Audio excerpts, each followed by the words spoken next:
Bismillahirrahmanirrahim. Assalamualaikum warahmatullahi wabarakatuh.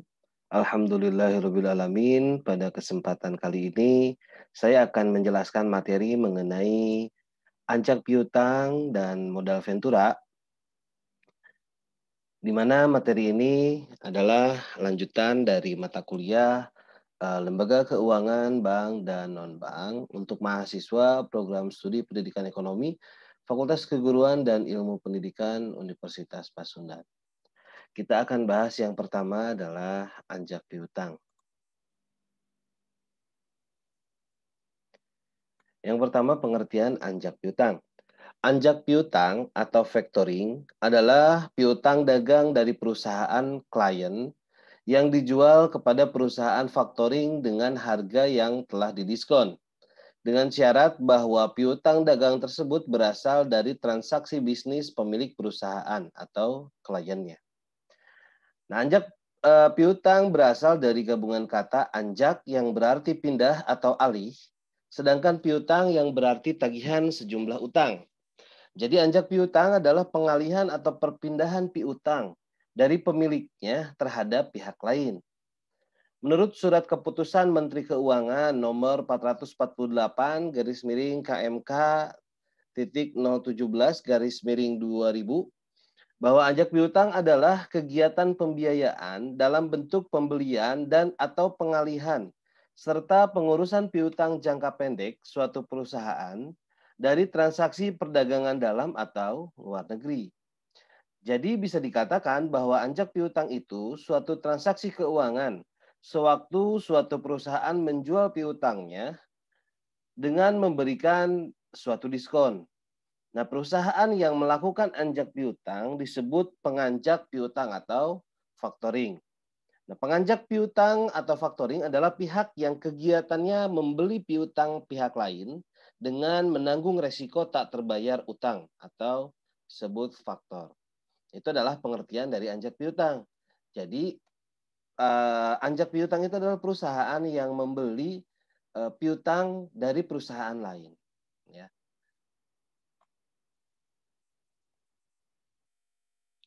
Nah, adapun pihak-pihak yang terlibat di dalam anjak piutang ini, yang pertama itu adalah faktor atau perusahaan anjak piutang, yaitu perusahaan yang menawarkan jasa anjak piutang. Artinya, perusahaan yang akan mengambil alih atau mengelola piutang atau penjualan kredit debiturnya. Lalu yang kedua ada supplier atau klien. Klien yang menyerahkan tagihannya kepada pihak anjak piutang untuk ditagih atau dikelola atau diambil alih dengan cara dikelola atau dibeli sesuai dengan perjanjian dan kesepakatan yang telah dibuat. Dan yang ketiga adalah debitur atau customer atau nasabah, yaitu nasabah yang mempunyai masalah utang kepada kreditor, yaitu klien. Jadi nanti faktor itu akan membeli piutang dari suppliernya, ya, dari klien, ya, di mana piutang itu berasal dari debitur, customer atau nasabah. Nah, untuk skema anjak piutang factoringnya, kita bisa lihat dalam gambar ini, ya, di mana klien di sini, ya, akan melakukan transaksi jual beli dengan supplier, ya. Sehingga nanti ketika transaksi jual beli ini sudah dilakukan, maka supplier akan mengirimkan barang kepada klien dan klien akan membayarkan cicilannya atau kreditnya kepada supplier. Nah, ketika supplier atau penjual ingin mengembangkan usahanya, pasti dibutuhkan modal yang cepat. Sehingga supplier atau penjual akan memindahkan piutangnya kepada perusahaan factoring. Nah, di sini, ya. Sehingga nanti perusahaan factoring akan membayarkan, ya, berapa nominal piutang dari suppliernya, ya. Apakah dengan diskon atau tidak tergantung dari perjanjian kedua belah pihak. Sehingga nanti klien itu tidak ada tanggung jawab lagi kepada supplier atau penjual, tetapi klien akan membayarkan hutangnya atau utangnya kepada perusahaan factoring karena sudah diambil alih tadi. Nah, itu adalah skema anjak piutang. Nah, anjak piutang ini bisa dengan memindahkan piutang atau bisa juga pihak supplier ini meminta bantuan kepada perusahaan faktoring untuk menagihkan kepada klien. Itu pun bisa dilakukan gitu ya.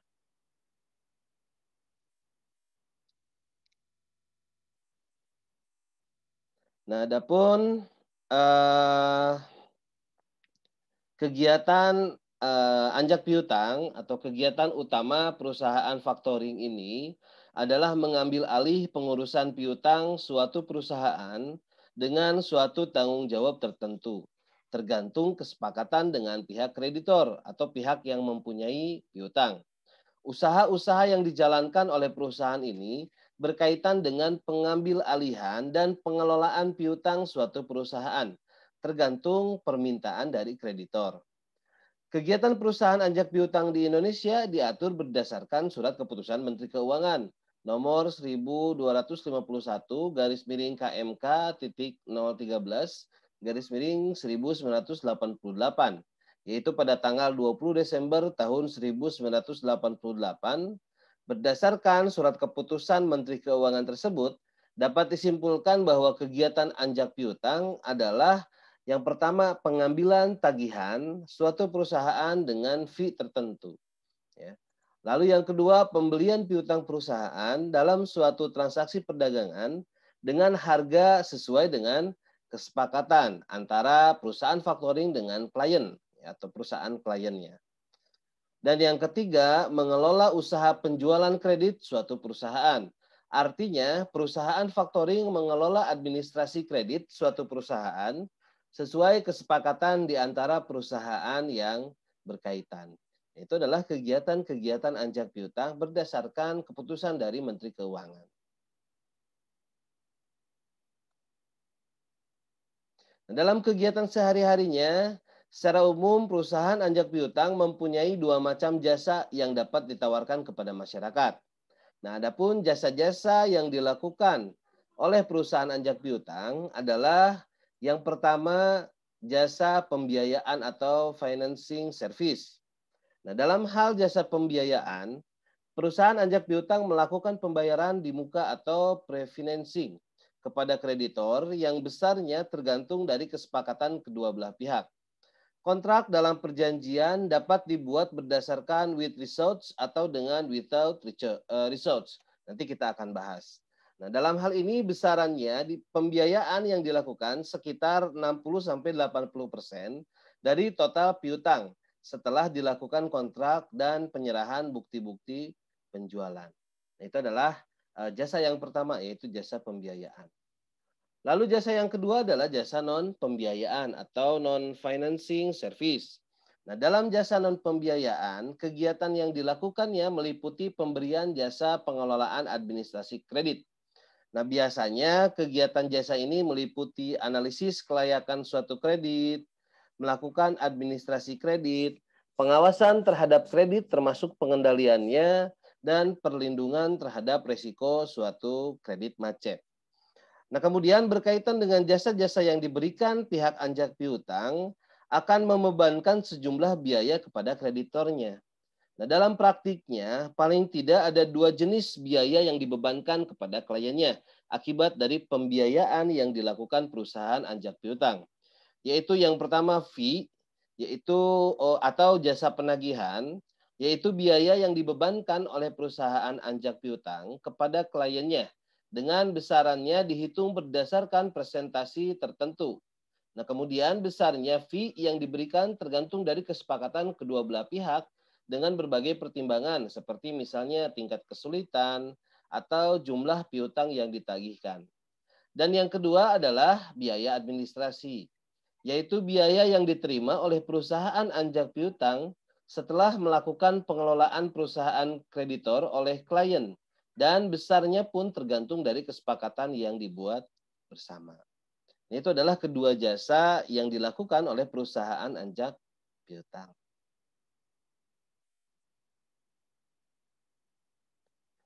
Nah, selanjutnya adalah kita harus memahami juga fasilitas yang diberikan oleh perusahaan anjak piutang.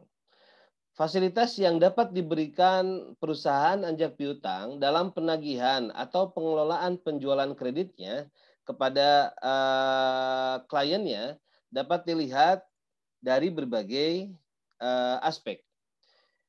Ada 4 aspek, yaitu berdasarkan pemberitahuan, berdasarkan tanggung jawab, berdasarkan wilayah, dan berdasarkan pelanggan. Kita akan coba bahas satu persatu. Yang pertama berdasarkan pemberitahuan. Itu terdiri dari 2, yaitu ada disclosed factoring dan undisclosed factoring. Yang pertama disclosed factoring, yaitu fasilitas yang diberikan kepada perusahaan anjak piutang dalam penagihan piutangnya dengan sepengetahuan debiturnya. Sementara undisclosed factoring merupakan fasilitas yang diberikan kepada perusahaan anjak piutang tanpa sepengetahuan debitur, kecuali jika ada pelanggaran terhadap kesepakatan yang telah dibuat dan atau perusahaan anjak piutang mengandung suatu risiko, misalkan kemungkinan kredit macet dan lain sebagainya. Itu adalah yang pertama berdasarkan pemberitahuan. Lalu yang kedua berdasarkan tanggung jawab. Terbagi ke dalam 2 juga, yaitu dengan with results dan without results. Kita bahas yang pertama with recourse. Mohon maaf ya. With recourse, dalam hal ini debitur tidak mampu untuk melunasi segala kewajibannya. Maka resiko kredit tersebut menjadi tanggung jawab si kreditor. Dan pihak anjak piutang mengembalikan tanggung jawab penagihannya kepada kliennya. Lalu yang kedua, without recourse. Nah, dalam fasilitas ini, apabila semua risiko yang tidak terbayar dalam suatu penagihan piutang menjadi tanggung jawab pihak anjak piutang sepenuhnya dan bukan tanggung jawab dari kreditor atau kliennya. Ya, jadi itu maksudnya kalau with recourse itu akan dikembalikan kepada kliennya apabila terjadi suatu masalah. Kalau without recourse, maka tanggung jawabnya itu kepada perusahaan anjak piutangnya ketika terjadi permasalahan. Lalu yang selanjutnya yang ketiga berdasarkan wilayah. Terbagi kepada 2 juga. Ada domestic factoring dan ada international factoring. Domestic factoring merupakan perusahaan anjak piutang yang hanya beroperasi di wilayah di satu wilayah saja. Contohnya misalkan di Indonesia berarti hanya di Indonesia saja. Sementara international factoring merupakan kegiatan anjak piutang yang kegiatannya dapat dilakukan antar negara seperti pembiayaan fasilitas untuk kegiatan ekspor dan impor. Dan yang terakhir yang keempat berdasarkan pelanggan. Terdiri dari 7 ya. Nah, yang pertama ada full service factoring. Merupakan perusahaan anjak piutang yang memberikan semua jenis fasilitas jasa anjak piutang, baik dalam jasa pembiayaan maupun jasa non-pembiayaan, termasuk fasilitas untuk menanggung resiko terhadap kredit yang macet. Lalu yang kedua ada resource factoring, yaitu jasa yang diberikan oleh perusahaan anjak piutang meliputi hampir fasilitas semua jasa anjak piutang, kecuali proteksi terhadap resiko tidak terbayar tagihannya. Nah, dalam hal ini resiko kredit tetap berada pada kreditur atau kliennya. Lalu yang ketiga ada bulk factoring, yaitu jasa yang diberikan terhadap kreditor hanyalah fasilitas jasa pembiayaan dan pemberitahuan jatuh tempo pada debitur saja. Lalu yang keempat ada maturity factoring, yaitu dalam perusahaan jenis ini fasilitas jasa yang diberikan kepada kreditor adalah perlindungan kredit yang meliputi pengurusan atas penjualan, penagihan dari debitur, dan perlindungan atas piutang. Dan dalam jenis ini jasa yang diberikan adalah tanpa pembiayaan. Lalu yang kelima ada advance payment, yaitu penagihan piutang di mana pembayarannya dilakukan pada saat jatuh tempo dan besarannya sekitar 50% dari nilai fakturnya. Yang keenam ada undisclosed factoring. Nah, dalam fasilitas ini perusahaan anjak piutang memberikan proteksi terhadap kemacetan, pelunasan piutang sampai dengan presentasi tertentu dari jumlah faktur yang telah disetujui.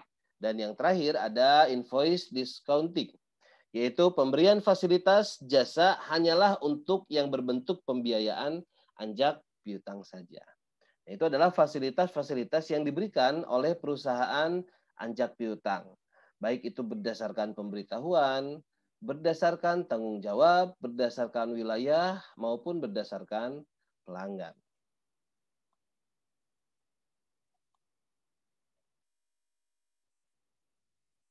Selanjutnya kita akan membahas keuntungan dari anjak piutang.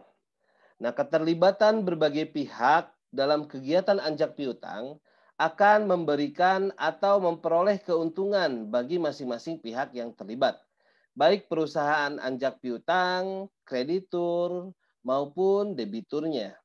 Nah, berikut adalah beberapa keuntungan dari anjak piutang. Yang pertama bagi kreditor atau klien. Nah, yang pertama mengurangi resiko kerugian dengan tertagihnya piutangnya. Nah, maksudnya di sini adalah dengan bekerja sama dengan perusahaan ajak piutang atau meminta bantuan kepada perusahaan ajak piutang, maka akan mengurangi resiko kerugian ya bagi klien atau perusahaan krediturnya. Lalu yang kedua memperbaiki sistem administrasi yang semrawut. Nah, apabila terjadi masalah-masalah, nah dengan adanya anjak piutang akan dibantu ya sehingga sistem administrasinya bisa berjalan dengan optimal lagi dan bisa pencatatannya bisa baik kembali. Lalu memperlancar kegiatan usaha karena tadi dengan akan diberikan dana ya yaitu dibeli piutangnya sehingga nanti bisa digunakan dananya untuk kegiatan usaha yang lainnya atau mengembangkan kegiatan usaha yang lainnya. Lalu yang keempat, dengan ditagihnya piutang oleh perusahaan anjak piutang, maka kreditor dapat berkonsentrasi ke usaha lainnya. Nah, dengan piutangnya itu diberikan kepada perusahaan anjak piutang, maka pihak kreditor atau perusahaan atau klien itu bisa berkonsentrasi untuk melanjutkan usaha yang lainnya juga. Nah, adapun keuntungan bagi perusahaan anjak piutang, yang pertama adalah memperoleh keuntungan berupa fee dan biaya administrasi seperti yang sudah tadi disampaikan, lalu membantu menyelesaikan pertikaian di antara kreditor dan debitor, yaitu sebagai penengah gitu ya. Apabila terjadi permasalahan-permasalahan seperti kredit macet, lalu membantu manajemen pihak kreditor dalam penyelenggaraan kreditnya dengan fasilitas-fasilitas non pembiayaan ya. Itu adalah keuntungan bagi perusahaan anjak piutangnya. Adapun keuntungan bagi debitur atau nasabah adalah memberikan motivasi kepada debitur untuk segera membayar utang secepatnya. Karena adanya rasa malu sehingga debitur berusaha sekuat tenaga untuk segera membayar utangnya dengan berbagai cara. Itu adalah keuntungan dari anjak piutang dilihat dari sisi klien atau kreditor atau perusahaan suppliernya, lalu dilihat dari perusahaan anjak piutangnya, dan dilihat dari nasabahnya. Nah, itu adalah materi mengenai anjak piutang yang harus kita pahami bersama atau kita ketahui bersama. Kita lanjutkan pembahasan selanjutnya, yaitu mengenai modal ventura. Suatu investasi yang bentuk pembiayaan berupa penyertaan modal ke dalam suatu perusahaan swasta sebagai rekan atau pasangan usaha atau investe company dalam jangka waktu tertentu. Modal ventura adalah penanaman modal kepada suatu perusahaan di mana penanaman modal tersebut mengandung risiko. Nah, risiko yang dimaksud adalah bisa saja penanaman modal akan menimbulkan keuntungan bahkan sampai kerugian bagi perusahaan modal ventura. Nah, dasar hukum modal ventura dijelaskan dalam Keputusan Presiden nomor 61 tahun 1998 tentang lembaga pembiayaan dan juga Keputusan Menteri Keuangan nomor 1251 garis miring KMK titik 013 garis miring 1998 tentang ketentuan dan tata cara pelaksanaan lembaga pembiayaan. Nah, peraturan tersebut baik Kepres maupun Keputusan Menteri Keuangan merupakan awal sejarah dasar hukum modal ventura di Indonesia. Nah, selain kedua peraturan di atas, modal ventura juga dijelaskan dalam berbagai peraturan perundang-undangan, baik yang bersifat perdata maupun yang bersifat publik.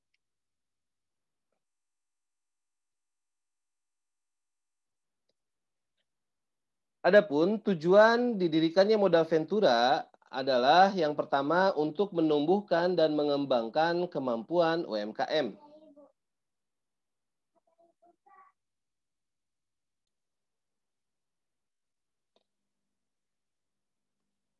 Saya ulangi, yang pertama menumbuhkan dan mengembangkan kemampuan UMKM, yaitu dengan mengupayakan bantuan secara finansial tanpa mengabaikan kaidah perusahaan yang sehat. Nah, dalam artian perusahaan modal ventura akan menganalisis terlebih dahulu perusahaan yang akan diberikan bantuannya. Lalu yang kedua, membantu meningkatkan angka pertumbuhan UMKM. Nah, dengan mengupayakan modal saham dan memberikan jaminan jangka panjang dan menengah, serta membantu usaha kecil dalam peningkatan keahlian dan membantu dalam memanage perusahaannya. Lalu yang ketiga, membantu menciptakan situasi bisnis yang sehat bagi UMKM agar dapat tumbuh menjadi usaha yang dapat diandalkan. Nah, dengan diberikannya bantuan, diharapkan UMKM akan berkembang dan bisa menjalankan bisnisnya secara sehat dan mampu menerapkan kaidah-kaidah dalam bisnis yang baiknya.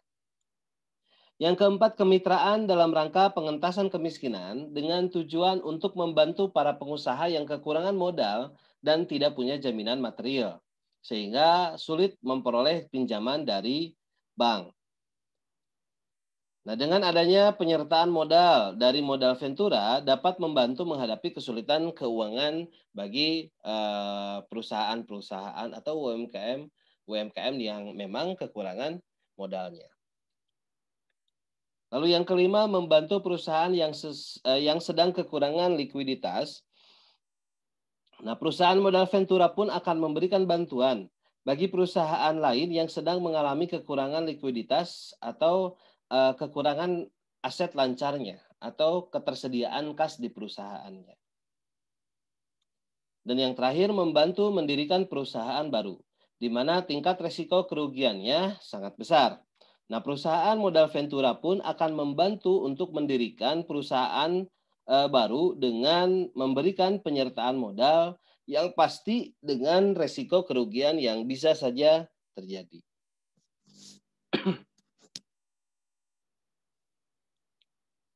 Nah, adapun yang selanjutnya, saya akan menjelaskan pihak-pihak yang terlibat dalam modal ventura. Yang pertama adalah pihak perusahaan modal ventura atau venture capital company, yaitu pihak yang akan memberikan penyertaan modal. Nah, banyak sekali contoh-contoh perusahaan-perusahaan modal ventura ini di Indonesia. Ya, kalau kalian coba cek di OJK, itu sudah banyak sekali yang terdaftar perusahaan-perusahaan modal ventura, ya. Salah satu contohnya seperti PT Astra Fitra Venture, lalu ada PT Lima Venture, dan masih banyak lagi. Nah, sementara modal ventura yang sudah sangat terkenal di dunia itu sudah banyak juga. Seperti contohnya Cyber Agent Venture, yaitu perusahaan modal ventura asal Jepang, di mana contoh perusahaan yang dibiayainya yang di Indonesia yang mungkin saudara pun mengenalnya, yaitu perusahaan Tokopedia. Jadi Tokopedia itu diberikan bantuan, disertakan modalnya oleh modal ventura, perusahaan modal ventura, yaitu Cyber Agent Venture. Dan ada juga yang sudah sangat terkenal sekali, yaitu 500 Startups, di mana para pendirinya itu adalah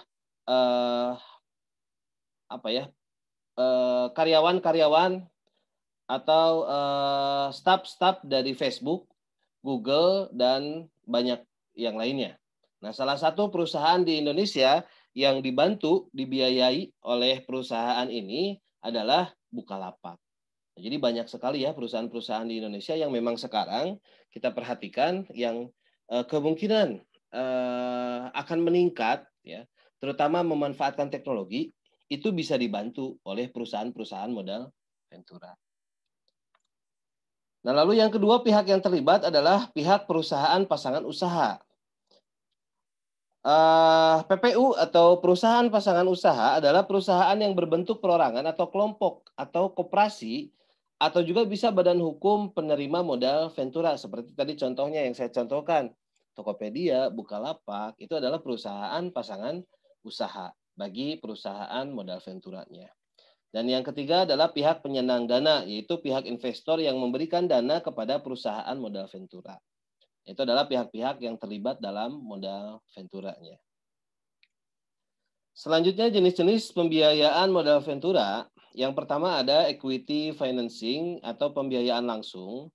Nah, ini merupakan jenis pembayaran langsung yang dilakukan perusahaan modal ventura dengan melakukan penyertaan dana secara langsung kepada perusahaan pasangan usaha dan mengambil bagian dari jumlah saham milik perusahaan pasangan usahanya.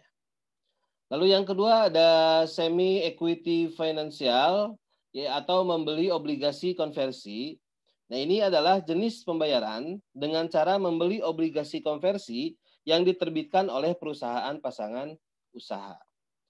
Nah, jenis yang ketiga bisa juga dengan mendirikan perusahaan baru. Nah, perusahaan modal ventura bekerja sama dengan perusahaan pasangan usaha dalam mendirikan sebuah usaha yang benar-benar baru dibuat. Yang pasti perusahaannya harus memiliki arah yang nanti suatu saat akan meningkat gitu ya, akan digunakan oleh masyarakat luas. Dan yang terakhir yaitu jenis-jenis pembiayaan modal ventura dengan bagi hasil. Nah, ini adalah jenis pembiayaan kepada usaha kecil yang belum punya badan hukum atau yang telah berbadan hukum, di mana kedua belah pihak mendapat porsi dari keuntungan yang dihasilkan usahanya tersebut. Itu adalah jenis-jenis pembiayaan modal ventura. Nah, selanjutnya, mekanisme kegiatan modal ventura itu terdiri dari dua. Yang pertama yang akan saya jelaskan adalah single tier approach. Nah, kalian bisa lihat contoh dari mekanisme kegiatan modal venturanya. Nah, pembentukan modal ventura yang langsung dikelola oleh manajemen perusahaan modal ventura itu sendiri. Nah, mekanisme modal ventura jenis single tier approach ini disebut modal ventura konvensional atau tadi single tier approach. Pelaksanaan kebijakan dan pengelolaan investasi modal ventura dalam mekanisme modal ventura sebagaimana dijelaskan pada gambar yang saudara lihat. Nah, dilakukan sepenuhnya oleh perusahaan modal ventura itu sendiri sebagai badan hukum. Atau dengan kata lain, suatu perusahaan modal ventura dapat sebagai venture capital fund dan dalam waktu yang sama menjadi manajemen venture capital company. Oleh karena itu, kebijakan dan analisis investasi, pelaksanaan monitoring, keterlibatan pada manajemen perusahaan pasangan usaha, serta pelaksanaan dalam proses divestasi dilakukan oleh perusahaan modal ventura yang bersangkutan. Itu adalah mekanisme yang pertama.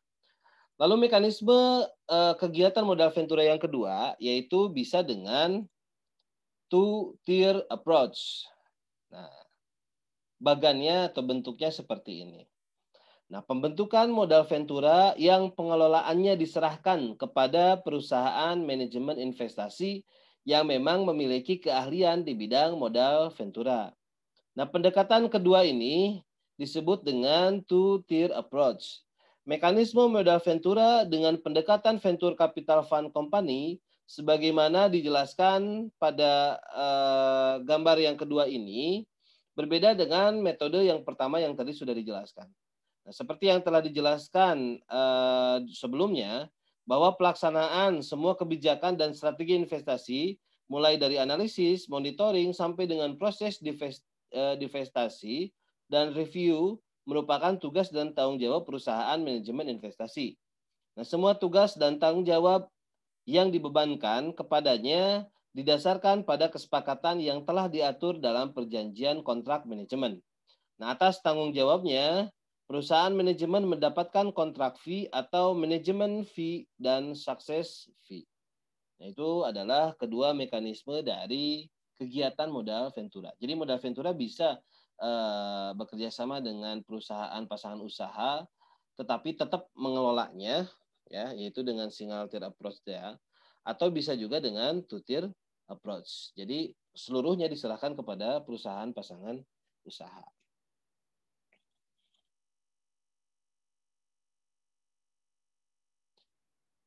Nah, adapun keuntungan menerima investasi dari modal ventura, yang pertama dana menjadi lebih mudah untuk didapatkan.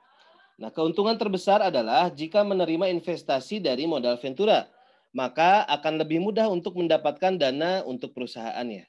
Begitu modal ventura masuk dan perusahaan telah dievaluasi, maka perusahaan pasangan usaha bisa mendapatkan bantuan dananya. Lalu yang kedua dapat diperkenalkan dengan mitra bisnis.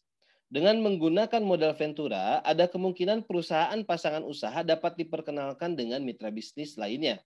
Karena modal ventura juga berinvestasi di beberapa perusahaan. Bisnis akan berjalan dengan baik jika terhubung dengan suatu perusahaan dari salah satu perusahaan yang diinvestasikan tersebut. Dengan begitu, modal ventura akan memudahkan dalam pengumpulan dana yang akan disediakan dan ada kemungkinan modal ventura akan menjadi inisiator untuk menumbuhkan bisnis di antara perusahaan-perusahaan yang diinvestasikan. Oleh karena itu, modal ventura memerankan peran penting selain dalam bidang pembiayaan. Lalu yang ketiga dapat menerima bantuan manajemen secara langsung.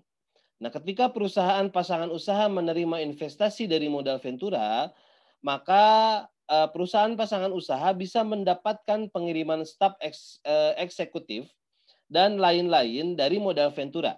Sehingga dengan bantuan dari modal ventura, maka akan dapat pula menerima dukungan bagi manajemennya. Dengan berpartisipasi dalam modal ventura, maka dapat memberikan pengetahuan dan metode-metode yang dimiliki oleh modal ventura yang akan membuat perusahaan pasangan usaha lebih mudah untuk merevisi langkah-langkah dalam berbisnisnya. Nah, walaupun tim manajemen terlalu muda dan tidak memiliki pengalaman yang cukup dalam industri, dengan berpartisipasi dalam modal ventura, maka akan memungkinkan manajemennya itu berhasil. Dan yang terakhir, apabila proyek gagal, kerugian yang ditanggung hanya sedikit. Nah, jika perusahaan melakukan pinjaman dari lembaga keuangan, maka perusahaan pasangan usaha memiliki kewajiban untuk mengembalikannya, beserta suku bunga juga harus dibayarkan. Nah, tetapi karena pinjaman dari modal ventura ini bentuknya adalah investasi, bukan bentuk pinjaman, maka perusahaan pasangan usaha tidak perlu membayarkan kembali dananya tersebut. Karena itu, PPU atau perusahaan pasangan usaha tidak perlu terus mengembalikan pinjamannya. Bahkan jika bisnisnya itu tiba-tiba gagal, ya maka kegagalannya atau kerugiannya akan ditanggung oleh perusahaan pasangan usaha dan juga perusahaan modal venturanya. Itu adalah keuntungan menerima investasi dari modal ventura.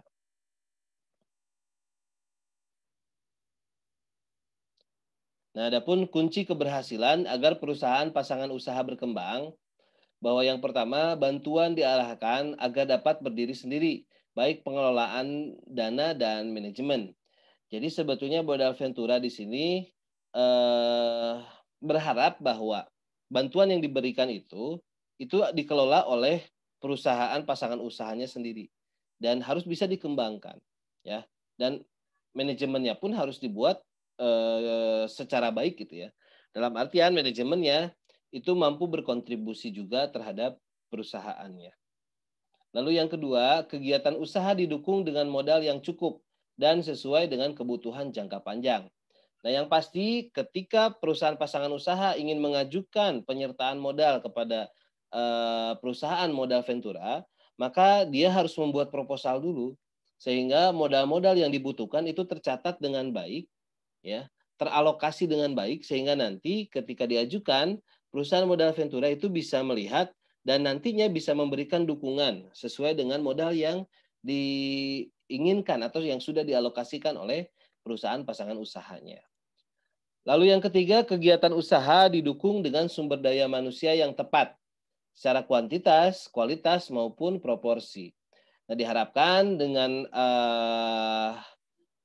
diberikan bantuan oleh perusahaan modal ventura, perusahaan pasangan usaha itu bisa terus berkembang dengan baik dengan kegiatan-kegiatan usaha yang tepat, baik itu secara kuantitasnya, secara hasilnya, ya, banyaknya, lalu secara kualitasnya, ya, dan juga secara proporsinya. Yang keempat, kesepakatan atau perjanjian dibuat harus tegas dan fleksibel terhadap perekonomian dan teknologinya. Nah, diharapkan agar perusahaan pasangan usaha berkembang dengan baik, kesepakatan ataupun perjanjian yang dibuat itu harus tegas ya antara perusahaan pasangan usaha dan perusahaan modal venturanya. Tetapi harus fleksibel juga, harus bisa menyesuaikan dengan perkembangan zamannya, baik itu dilihat dari sudut pandang ekonomi ataupun teknologinya. Dan yang kelima, dukungan dana dan sumber daya manusia dari pihak perusahaan modal ventura yang memadai sesuai dengan karakteristik perusahaan pasangan usaha. Nah, kunci keberhasilan yang terakhir untuk perusahaan pasangan usaha agar bisa berkembang dengan baik adalah dengan diberikan dukungan dana dari perusahaan modal ventura dan juga diberikan dukungan sumber daya manusia yang memang memadai dan mengerti tentang perusahaan pasangan usahanya. Sehingga dalam memanage perusahaan pasangan usaha itu bisa berkembang dengan baik dan bisa bersaing dengan perusahaan-perusahaan lainnya di masyarakat. Nah, itu adalah kunci keberhasilan agar perusahaan pasangan usaha berkembang. Nah, adapun sumber pendanaan modal ventura, jadi dalam melakukan penyertaan modal sebagai bidang usaha, perusahaan modal ventura sebagai bidang usaha harus memiliki dana yang cukup yang dapat diperoleh dari berbagai sumber dana yang dapat dipilih sebagai berikut. Nah, yang pertama sumber pendanaan itu bisa dari dalam perusahaannya itu sendiri, yaitu terdiri dari setoran modal dari pemegang sahamnya. Jadi para pemegang saham di modal ventura itu menyetorkan modalnya. Atau yang kedua dari cadangan laba yang belum terpakai. Nah, seperti biasa perusahaan pasti memiliki cadangan laba yang belum dibagikan atau yang belum dipakai. Sehingga itu bisa menjadi sumber pendanaan bagi perusahaannya. Dan yang terakhir adalah dengan laba yang ditahan. Dalam artian laba yang belum dibagikan, dividen yang belum dibagikan kepada para pemegang sahamnya.